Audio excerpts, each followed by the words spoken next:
اعوذ باللہ من الشیطان الرجیم بسم اللہ الرحمن الرحیم الحمدللہ۔ اللہ رب العزت کی ذات عالی کا بڑا احسان ہے۔ اللہ کی ذات نے ہمیں یہ سبجیکٹ القرآن اس کو پڑھنے کی پڑھانے کی توفیق نصیب فرمائی۔ اس سبجیکٹ کی برکت سے ہم پہلا پارہ، اس کا ترجمہ، اس کی تشریح اسے دیکھ رہے تھے۔ الحمدللہ آج کے اس لیکچرز میں ہمارا پہلے پارے کا نصف انشاءاللہ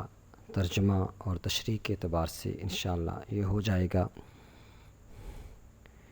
تو اللہ رب العزت کی ذات عالی کا بڑا احسان ہے کہ اللہ کی ذات نے ہمیں مسلمان بنایا، انسان بنایا، حضور صلی اللہ علیہ وآلہ وسلم کی امت میں پیدا فرمایا۔ قرآن مجید جیسی عظیم کتاب، یہ نور ہدایت اللہ کی ذات نے ہمیں نصیب فرمایا۔ پچھلے لیکچر میں ہم نے بنی اسرائیل کا وہ واقعہ جس میں بنی اسرائیل میں ایک آدمی مالدار تھا، اسے اس کے چچا زاد بھائی نے قتل کر دیا، اور قتل کر کے کسی دوسرے علاقے میں چھوڑ آئے، اور خود ہی اگلے دن مدعی بنا کہ میرا چچا زاد بھائی قتل ہو گیا، اور اس کا دعویٰ کر دیا۔ تو بنی اسرائیل والے لوگ موسیٰ علیہ السلام کے پاس آئے اور کہا کہ اے نبی اللہ، یہ معاملہ حال صحیح حق واضح ہو جائے۔ تو اس پر اللہ رب العزت نے بنی اسرائیل سے یہ کہا کہ آپ ایک گائے کو ذبح کریں۔ ذبح کرنے کے بعد اس کا ایک ٹکڑا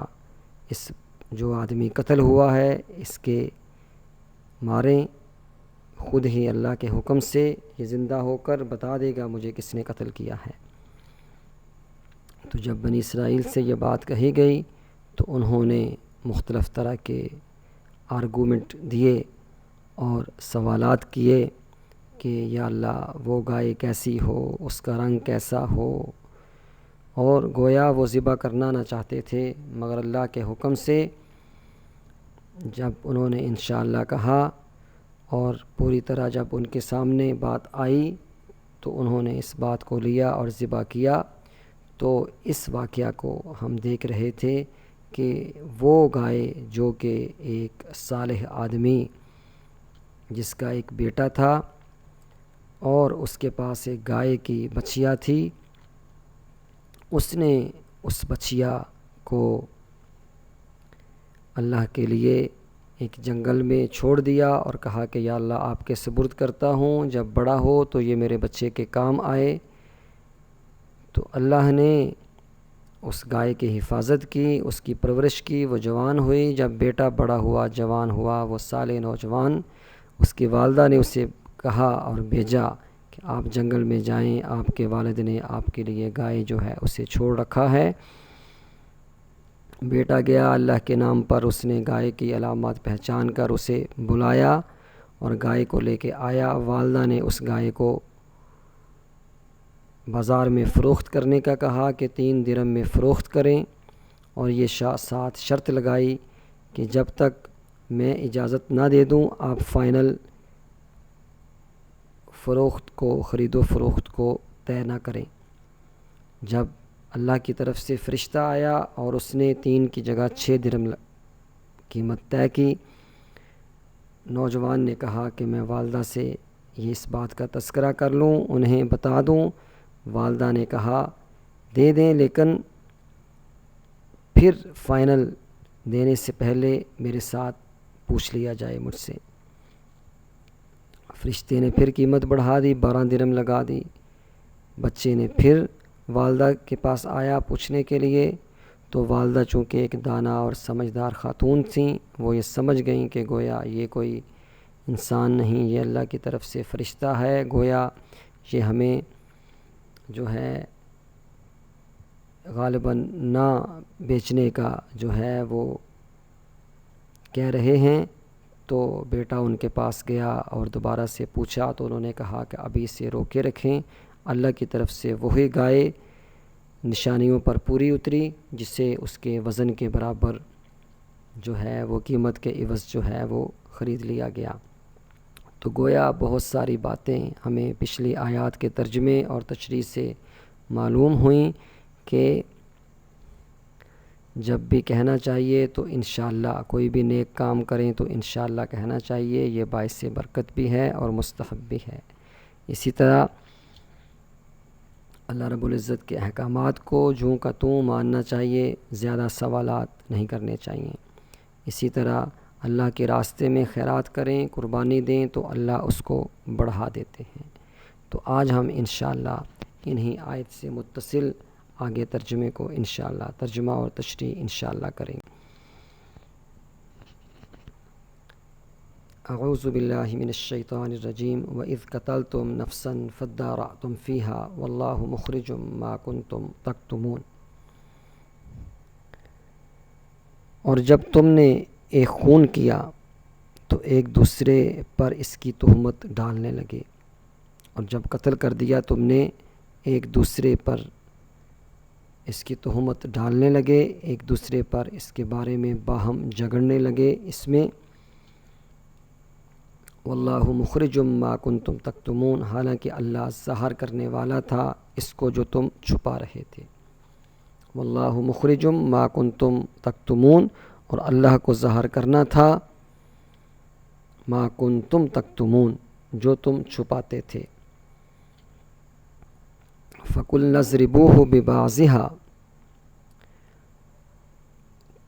تو پس کہا ہم نے اضربوہ ببعضها، تو کہا ہم نے ضرب لگاؤ اس مقتول کو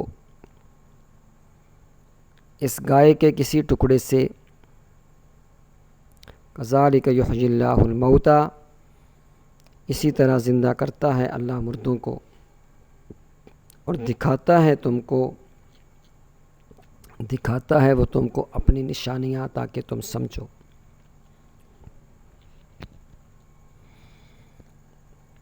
تو ہم نے فرمایا اس مقتول کو اس گائے کا ایک ٹکڑا مارو، اللہ یوں ہی مردے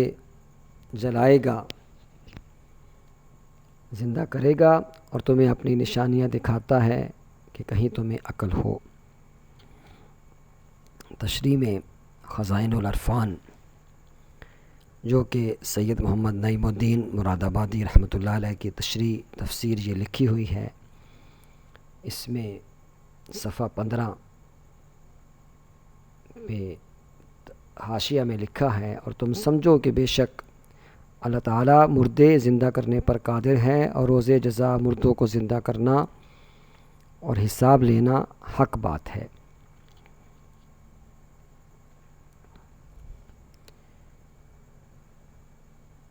اور دکھاتا ہے وہ تم کو اپنی نشانیاں تاکہ تم سمجھو۔ ثم قست قلوبکم من بعد ذلک فہی کالحجارۃ او اشد قسوہ، ثم قست قلوبکم، پھر سخت ہو گئے تمہارے دل، ثم قست قلوبکم من بعد ذلک فہی کالحجارۃ او اشد قسوہ، پھر سخت ہو گئے تمہارے دل من بعد ذالک، اس کے بعد، فہی کالحجارہ، پس ہو گئے وہ جیسے پتھر،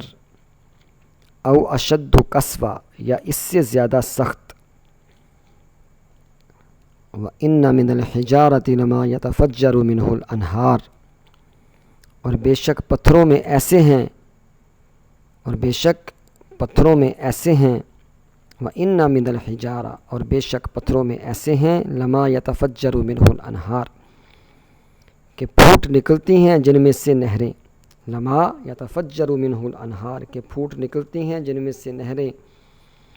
وَإِنَّ مِنْهَا لَمَا يَشَّقَّقُ فَيَخْرُجُ مِنْهُ الْمَاءُ، اور بے شک ان میں ایسے ہیں کہ پھٹ جاتے ہیں، وَإِنَّ مِنْهَا لَمَا يَشَّقَّقُ فَيَخْرُجُ مِنْهُ الْمَاءُ، اور بے شک ان میں ایسے ہیں کہ پھٹ جاتے ہیں پھر نکلنے لگتا ہے جن میں سے پانی، اور بے شک ان میں ایسے ہیں کہ پھٹ جاتے ہیں پھر نکلنے لگتا ہے جن میں سے پانی۔ وَإِنَّ مِنْهَا لَمَا يَهْبِطُ مِنْ خَشْيَةِ اللَّهِ، اور بے شک ان میں ایسے ہیں لَمَا يَهْبِطُ مِنْ خَشْيَةِ اللَّهِ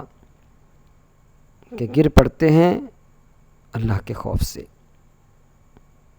اور نہیں ہے اللہ بے خبر، وَمَا اللَّهُ بِغَافِلٍ عَمَّا تَعْمَلُونَ، اور نہیں ہے اللہ بے خبر اس سے جو تم کرتے ہو۔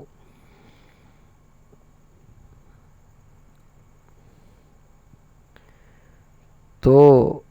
یہ گویا ایسی نشانیاں ہیں، بڑی تفسیر میں لکھا ہے خزائن العرفان کے حاشیے میں، اور ایسے بڑے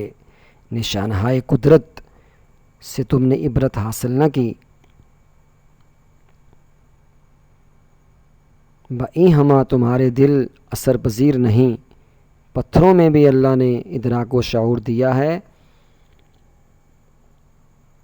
انہیں خوف الہی ہوتا ہے، وہ تسبیح کرتے ہیں۔ وَإِن مِّن شَيْءٍ إِلَّا يُسَبِّحُ بِحَمْدِهِ۔ مسلم شریف میں حضرت جابر رضی اللہ عنہ سے مروی ہے کہ سید عالم صلی اللہ علیہ وآلہ وسلم نے فرمایا، میں اس پتھر کو جانتا ہوں، پہچانتا ہوں جو بعثت سے پہلے مجھے سلام کیا کرتا تھا۔ ترمذی میں حضرت علی رضی اللہ عنہ سے مروی ہے کہ میں سید عالم نور مجسم صلی اللہ علیہ وآلہ وسلم کے ساتھ اطراف مکہ میں گیا، جو درخت یا پہاڑ سامنے آتا تھا السلام علیکہ یا رسول اللہ عرض کرتا تھا۔ تو اس آیت میں اللہ رب العزت نے یہ فرمایا کہ تمہارے دل سخت ہو گئے، پھر سخت ہو گئے تمہارے دل، اس کے بعد بس ہو گئے وہ جیسے پتھر یا اس سے زیادہ سخت، اور بے شک پتھروں میں ایسے ہیں کہ پھوٹ نکلتی ہیں جن میں سے نہریں، اور بے شک ان میں ایسے ہیں کہ پھٹ جاتے ہیں پھر نکلنے لگتا ہے جن میں سے پانی، اور بے شک ان میں ایسے ہیں کہ گر پڑتے ہیں خوف سے اللہ کے، اور نہیں ہے اللہ بے خبر اس سے جو تم کرتے ہو۔ افتطمعون ان یؤمنوا لکم وقد کان فریق منہم یسمعون کلام اللہ ثم یحرفونہ من بعد ما عقلوہ وہم یعلمون۔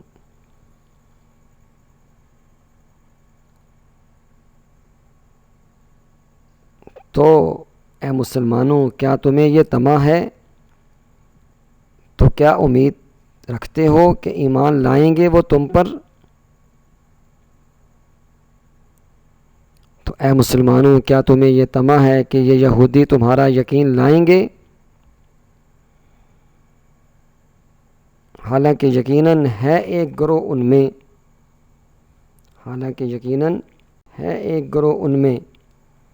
ان میں سے جو سنتے ہیں کلام اللہ کو، اور ان میں کا تو ایک گروہ تھا کہ اللہ کا کلام سنتے، پھر سمجھنے کے بعد اسے دانستہ بدل دیتے۔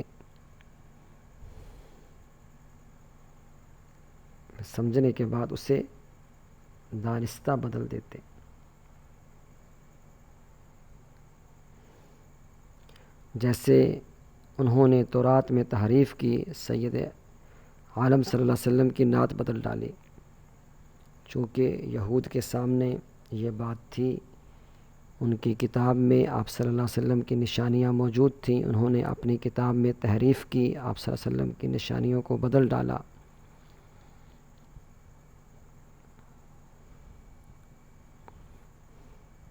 تو اے مسلمانوں، کیا تمہیں یہ طمع ہے کہ یہ یہودی تمہارا یقین لائیں گے؟ اور ان میں کا تو ایک گروہ تھا کہ اللہ کا کلام سنتے، پھر سمجھنے کے بعد اسے دانستہ بدل دیتے۔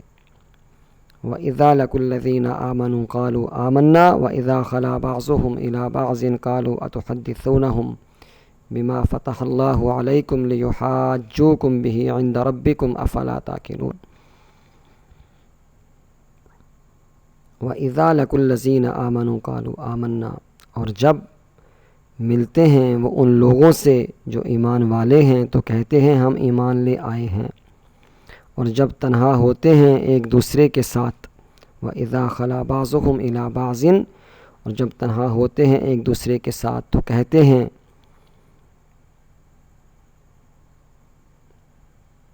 کیا بتا دیتے ہو تم ان کو وہ جو ظاہر فرمایا ہے اللہ نے تم پر، بما فتح اللہ، جو اللہ نے کھولا ہے تم پر،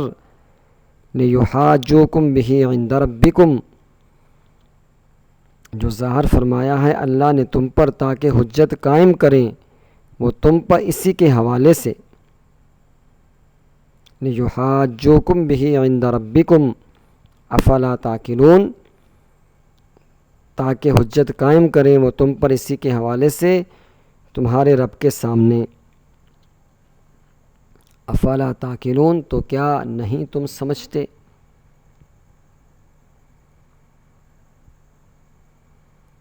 یہ آیت ان یہودیوں کے بارے میں نازل ہوئی، شان میں نازل ہوئی جو سید عالم صلی اللہ علیہ وسلم کے زمانہ میں تھے۔ ابن عباس رضی اللہ عنہما نے فرمایا یہودی منافق جب صحابہ اکرام سے ملتے تو کہتے کہ جس پر تم ایمان لائے اس پر ہم بھی ایمان لائے، تم حق پر ہو اور تمہارے آقا محمد صلی اللہ علیہ وآلہ وسلم سچے ہیں، ان کا قول حق ہے، ہم ان کی نعت اور صفت اپنی کتاب تورات میں پاتے ہیں۔ ان لوگوں پر رؤساء یہود ملامت کرتے تھے، اس کا بیان وَإِذَا خَلَا بَعْضُهُمْ میں ہے۔ اس سے معلوم ہوا کہ حق کو چھپانا، حق پوشی اور سید عالم صلی اللہ علیہ وسلم کے صفات کا چھپانا، اوصاف کا چھپانا اور کمالات کا انکار کرنا یہ یہود کا طریقہ ہے۔ آج کل کے بہت سے گمراہوں کی یہی عادت ہے۔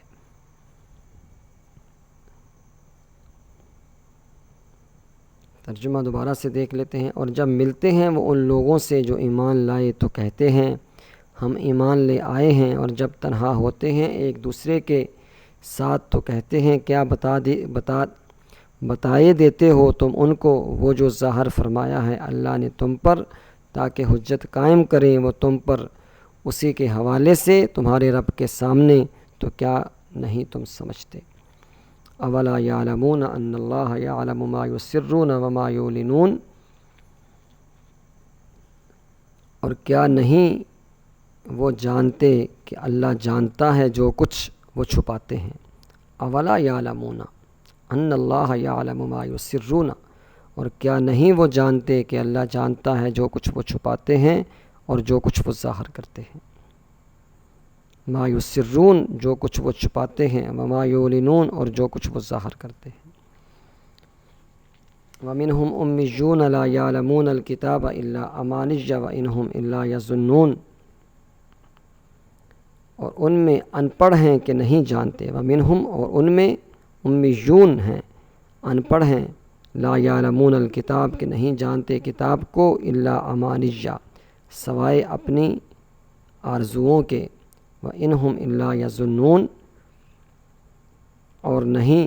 وہ مگر گمان سے کام لیتے ہیں، وَإِنْهُمْ إِلَّا يَظُنُّونَ، اور نہیں مگر گمان سے کام لیتے ہیں۔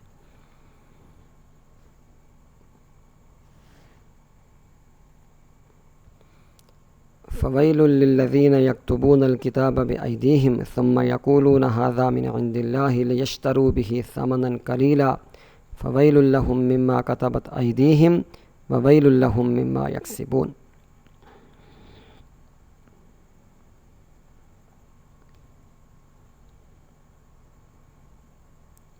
فویل للذین یکتبون الکتاب،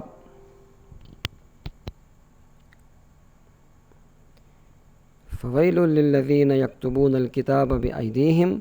ثم یقولون ھذا من عند اللہ لیشتروا بہ ثمنا قلیلا فویل لہم مما کتبت ایدیہم وویل لہم مما یکسبون۔ فویل للذین یکتبون الکتاب بأیدیہم، سو خرابی ہے ان لوگوں کے لیے جو لکھتے ہیں کتاب، یکتبون الکتاب بأیدیہم، جو لکھتے ہیں کتاب اپنے ہاتھوں سے، ثم اللہ کی طرف سے ہے، لیشتروا بہ ثمنا قلیلا، پھر کہہ دیں یہ اللہ کے پاس سے ہے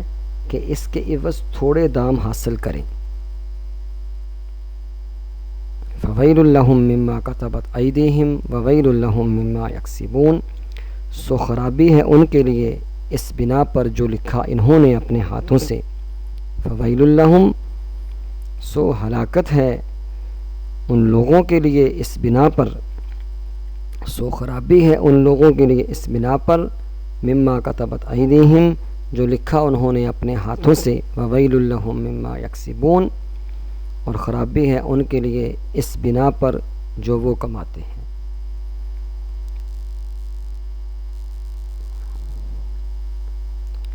جب حضور صلی اللہ علیہ وآلہ وسلم مدینہ طیبہ میں تشریف فرما ہوئے تو علماء توریت وہ رؤساء و یہود کو کبھی اندیشہ ہو گیا کہ ان کی روزی جاتی رہے گی اور سرداری مٹ جائے گی، کیونکہ تورات میں حضور صلی اللہ علیہ وآلہ وسلم کا حلیہ اور اوصاف مذکور ہیں۔ جب لوگ حضور صلی اللہ علیہ وآلہ وسلم کو اس کے مطابق پائیں گے فوراً ایمان لے آئیں گے اور اپنے علماء و رؤساء کو چھوڑ دیں گے۔ اس اندیشہ سے انہوں نے تورات میں تحریف و تغیر کر ڈالی اور حلیہ شریف بدل دیا۔ مثلاً تورات میں آپ کے اوصاف یہ لکھے تھے کہ آپ خوب روح ہیں، بال خوبصورت اور آنکھیں سرمگیں، قد میانہ ہے۔ اس کو مٹا کر انہوں نے یہ بنایا کہ وہ بہت دراز قامت ہیں، آنکھیں کنجی نیلی، بال الجھے ہیں۔ یہی عوام کو سناتے، یہی کتاب الہی کا مضمون بتاتے اور سمجھتے کہ لوگ حضور صلی اللہ علیہ وآلہ وسلم کو اس کے خلاف پائیں گے تو آپ پر ایمان نہ لائیں گے، ہمارے گرویدہ رہیں گے اور ہماری کمائی میں فرق نہ آئے گا۔ تو یہ اس آیت کی تشریح میں خزائن العرفان، جو کہ تشریح ہے حضرت صدر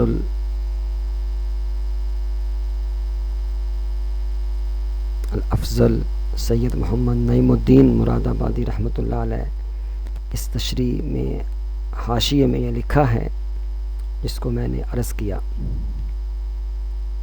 اگلی آیت ہے وَقَالُوا لَن تَمَسَّنَا النَّارُ إِلَّا أَيَّامًا مَعْدُودًا قُلِ اتَّخَذْتُمْ عِندَ اللَّهِ عَهْدًا فَلَن يُخْلِفَ اللَّهُ عَهْدَهُ أَمْ تَقُولُونَ عَلَى اللَّهِ مَا لَا تَعْلَمُونَ۔ وَقَالُوا لَن تَمَسَّنَا النَّارُ، اور وہ کہتے ہیں لن تمسنا النار، اور کہتے ہیں وہ ہرگز نہیں چھو سکے گی آگ ہمیں، لن تمسنا النار، ہرگز نہیں چھو سکے گی آگ ہمیں، الا ایاما معدودہ، مگر چند دن گنتی کے۔ قل اتخذتم عند اللہ عہدا، کہو کیا لے رکھا ہے تم نے اللہ کے پاس سے عہد، قل اتخذتم، کہو کیا تم نے لے رکھا ہے عند اللہ، اللہ کے پاس سے عہدا، عہد، فلن یخلف اللہ عہدا، پس ہرگز نہیں خلاف کرے گا اللہ اپنے عہد کے، فلن یخلف اللہ عہدا، پس ہرگز نہیں خلاف کرے گا اللہ اپنے عہد کے،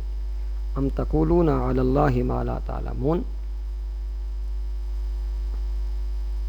کیا کہتے ہو تم اللہ کے بارے میں وہ جو نہیں تم جانتے، کیا تم کہتے ہو تم اللہ کے بارے میں وہ جو نہیں تم جانتے۔ تو ان آیات مبارکہ میں حضرت ان آیت مبارکہ کی شان نزول میں ہے، حضرت ابن عباس رضی اللہ عنہما سے مروی ہے کہ یہود کہتے تھے کہ وہ دوزخ میں ہرگز داخل نہ ہوں گے مگر صرف اتنی مدت کے لیے جتنے عرصے ان کے آباء و اجداد نے گوسالہ پوجا تھا، اور وہ 40 روز ہیں، اس کے بعد وہ عذاب سے چھوٹ جائیں گے۔ اس پر یہ آیت کریمہ نازل ہوئی، کیونکہ جھوٹ بڑا عیب ہے اور عیب پر اللہ تعالیٰ پر محال، لہٰذا اس کا کذب تو ممکن نہیں، لیکن جب اللہ تعالیٰ نے تم سے صرف 40 روز کے عذاب کے بعد چھوڑ دینے کا وعدہ ہی نہیں فرمایا تو تمہارا قول باطل ہوا۔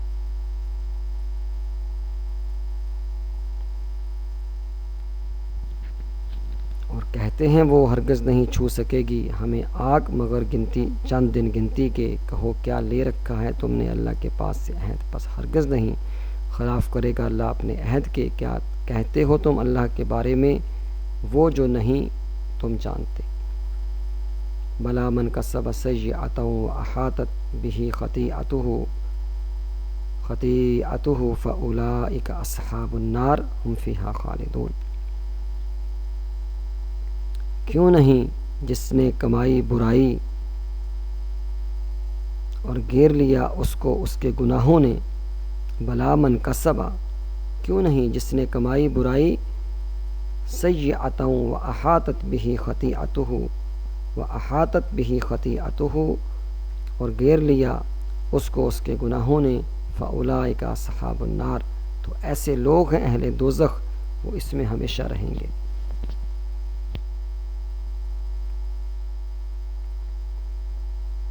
ایسے لوگ ہیں کہ اس میں ہمیشہ رہیں گے۔ اس آیت میں گناہ سے شرک و کفر مراد ہے، اور احاطہ کرنے سے یہ مراد ہے کہ نجات کی تمام راہیں بند ہو جائیں اور کفر و شرک ہی پر اس کو موت آئے، کیونکہ مومن خواہ کیسا ہی گناہ گار ہو گناہوں سے گرا نہیں ہوتا، اس لیے کہ ایمان جو اعظم طاعت ہے، بڑی اطاعت ہے، سب سے بڑی اطاعت ہے، وہ اس کے ساتھ ہے، اور کفر میں چونکہ ایمان نہیں ہے اس لیے احاطہ کرنے سے یہ مراد ہے کہ نجات کی تمام راہیں بند ہو جائیں اور کفر و شرک ہی پر اس کو موت آئے۔ والذین آمنوا وعملوا الصالحات اولئک اصحاب الجنہ ہم فیہا خالدون، اور وہ لوگ جو ایمان لائے اور کرتے رہے نیک اعمال، ایسے لوگ ہیں اہل جنت۔ والذین آمنوا وعملوا الصالحات، اور وہ لوگ جو ایمان لائے اور کرتے رہے نیک اعمال، اولئک اصحاب الجنہ، ایسے لوگ ہیں اہل جنت، وہ اس میں ہمیشہ رہیں گے۔ تو یہ ان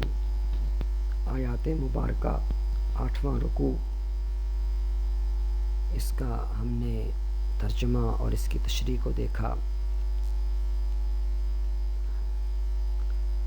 جس میں اللہ رب العزت نے ہم وہ واقعہ جو بنی اسرائیل والا، جو ان کے ہاں ایک آدمی، مالدار آدمی کو اس کے چچا زاد بھائی نے قتل کیا، اور پھر کسی اور کے دروازے پر میت کو، لاش کو رکھ کے خود ہی دعویٰ کر دیا، تو اللہ کی طرف سے یہ فیصلہ آیا کہ گائے ذبح کی جائے۔ اس گائے کے عضو کو جب اس مقتول کے جسم کے پر مارا گیا تو اس نے بتا دیا کہ میرا قاتل میرا چچا زاد بھائی ہے، تو اس طرح وہ سامنے آ گیا، تو اللہ رب العزت نے واضح کر دیا کہ قاتل کون ہے۔ پھر اللہ رب العزت نے یہود کے بارے میں بتایا کہ ان کے سامنے آپ صلی اللہ علیہ وسلم کی نشانیاں آئیں، ان کی کتاب میں موجود تھیں، مگر انہوں نے اپنی کتاب میں تحریف کر ڈالی، بدل ڈالی، اور یہ کہا کہ آگ انہیں ہرگز نہیں چھو سکے گی مگر گنتی کے چند دن، کہو کیا لے رکھا ہے تم نے اللہ کے پاس سے عہد، بس ہرگز نہیں خلاف کرے گا اللہ اپنے عہد کے۔ تو اللہ رب العزت نے یہ بات بتائی کہ جن لوگوں نے برائی کو کمایا اور کفر اور شرک میں رہے، تو ایسے لوگوں کو گھیر لیا ان کے گناہوں نے، اور وہ لوگ ہمیشہ دوزخ میں رہیں گے۔ اور جن لوگوں نے نیک اعمال کیے، ایمان لائے اور نیک اعمال کیے، ایسے لوگ جنت والے ہیں، ہمیشہ جنت میں رہیں گے۔ تو گویا ان آیات سے ہمیں یہ پتہ چلا کہ ہمیں یہ مبارک کتاب ذالک الکتاب لا ریب فیہ، جس کتاب میں کوئی شک نہیں، اور یہ کتاب فائدہ دیتی ہے، راستہ دکھاتی ہے اللہ سے ڈرنے والوں کو، اور متقین کی یہ علامات ہیں کہ وہ غیب پر ایمان لاتے ہیں اور نماز کو قائم کرتے ہیں اور اللہ کے دیے میں سے خرچ کرتے ہیں، اور جو اللہ نے آپ صلی اللہ علیہ وسلم پر نازل کیا اور آپ صلی اللہ علیہ وآلہ وسلم سے پہلے انبیاء پر نازل کیا، اس پر ایمان لاتے ہیں اور آخرت پر یقین رکھتے ہیں، یہی لوگ کامیاب ہیں اور سیدھے راستے پر ہیں۔